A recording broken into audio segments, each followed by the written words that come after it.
Out here today, just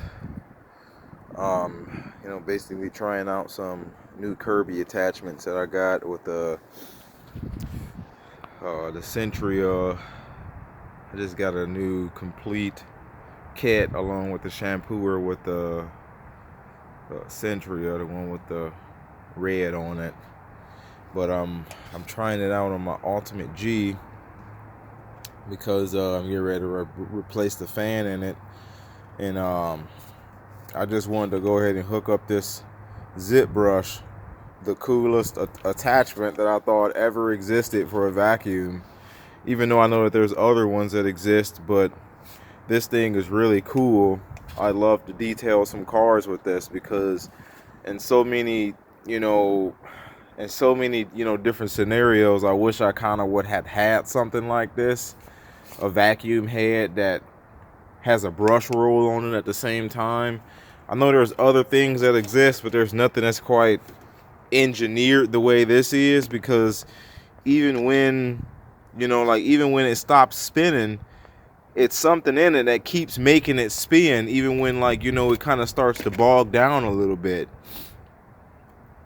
I mean, that's not really a good way to show you. I guess the best way to show you is this right here.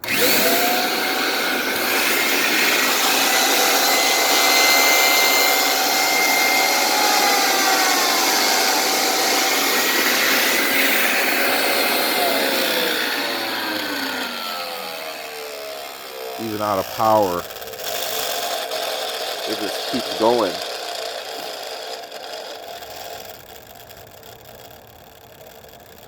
No suction, and it's just spinning. The thing's engineered really nice, so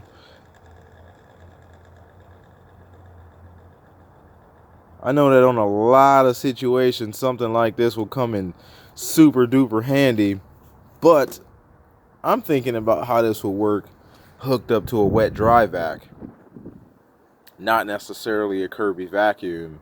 And I know that's kind of blasphemy in a way, but working with vehicles, I would much rather have a wet dry vac than a dry vac, because there's no telling what you could clean up inside of a car.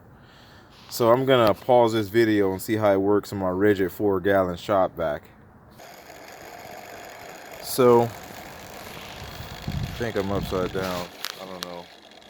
I don't quite have an attachment that would make it fit properly. You see how that's just a little loose, and I have an adapter on that, but this is hooked up to a rigid 4-gallon 5 peak horsepower. Now I'm getting ready to turn this thing on. I did have it on, but how fast this thing went hooked up to this vacuum is incredible.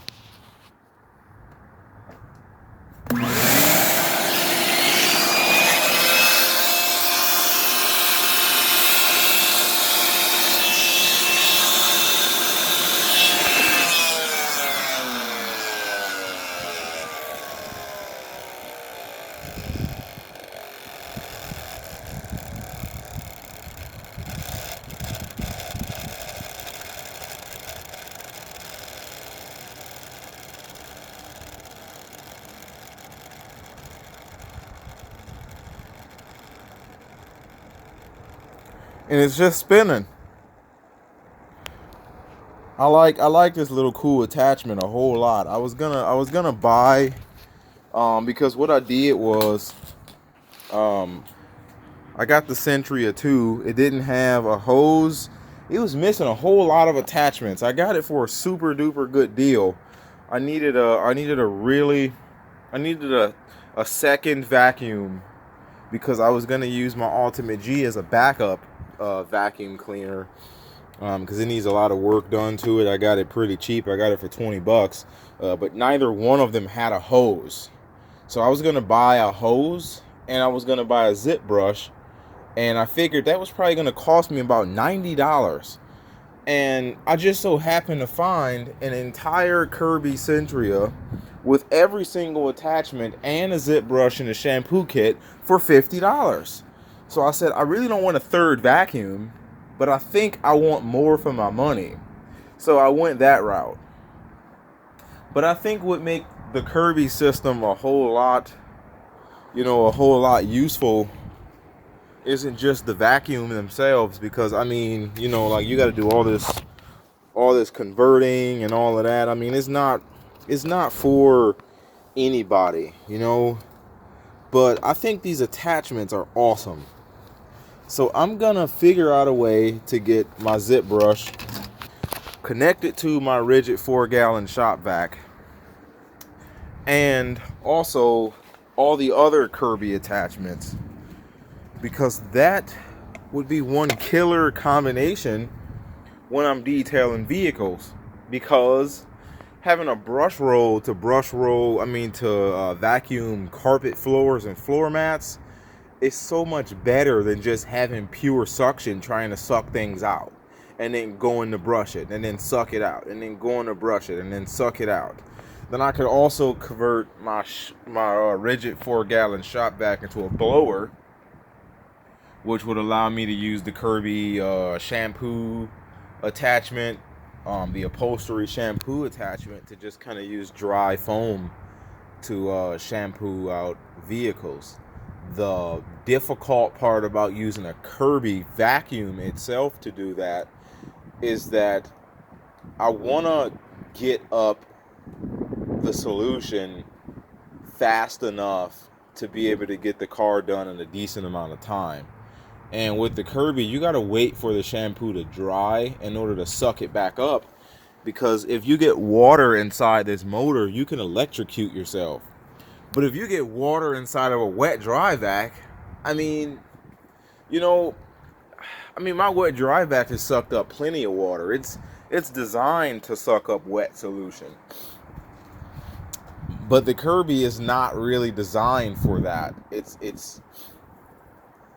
It can work. It does it, but it's not really meant for it. And that's why they only say to use the Kirby shampoo and dry solution. A lot of times, I would really like to have my solution down on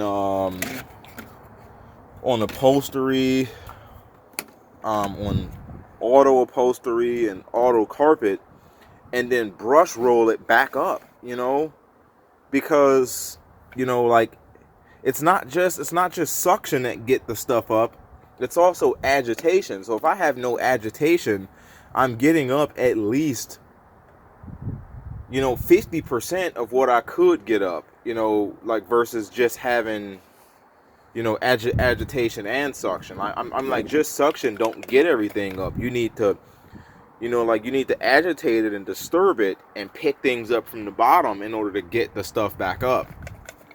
And I think this Kirby Zipp brush is a very useful attachment, not just for the Kirby, but I think just for a wet dry vac period, especially if you detail vehicles.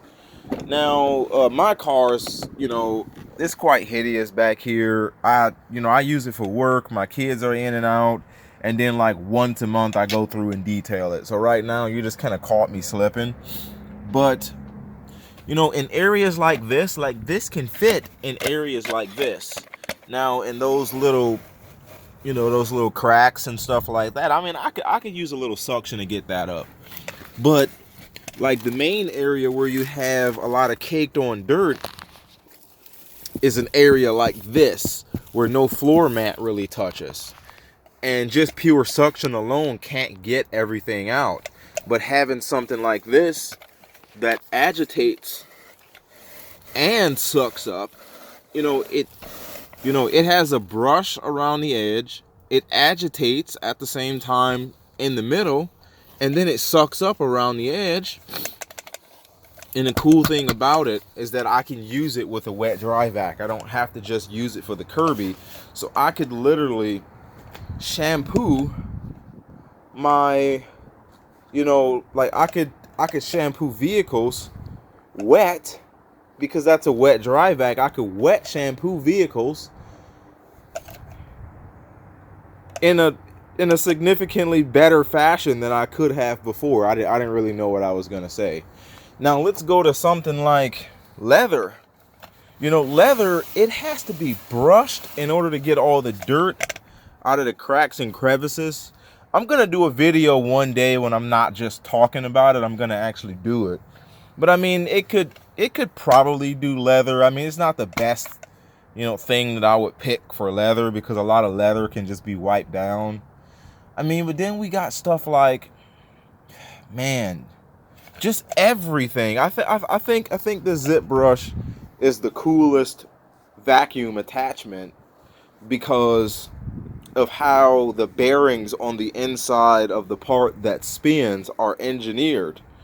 It like it's almost self-propelled once you push it. It's like once you push it, it pushes itself, and then you push it and it pushes itself back after you push it.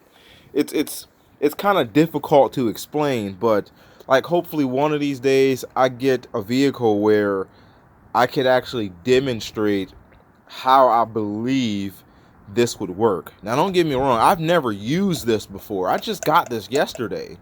But I did a lot of research on it, and I'm just kind of giving my pre-opinion on how I believe it might work based on what I was already looking for out of auto detailing vacuum attachment.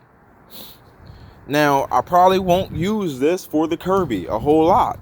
I'll use it for my rigid 4-gallon shop vac. I'll still use it for the Kirby, you know, like whenever I, you know, need to use the Kirby. But I mean, this isn't really about the Kirby. It's more about the Zipp brush attachment. So be on the lookout for more videos. I heard that after a while these kind of break down, but for what I got this for, I mean, I got this for a price. I got this for almost nothing. You know, I got a complete Kirby kit with the shampooer and the Zipp brush for $50. So it's like I literally just got this for free. I mean, I got this for the price. Like, I got this in a vacuum, you know, like a complete vacuum kit just for the price of this alone. So if that break down, I could afford to buy another one. It'll make its money back. But, you know, this is just my like whatever you want to call it. I just think that it's a really, you know, useful attachment. I just kind of showed you how it worked. It doesn't really bog down that easily. I mean, I could show you its power in just a second here, because we're at 12 minutes and some odd seconds, and I don't want to talk forever.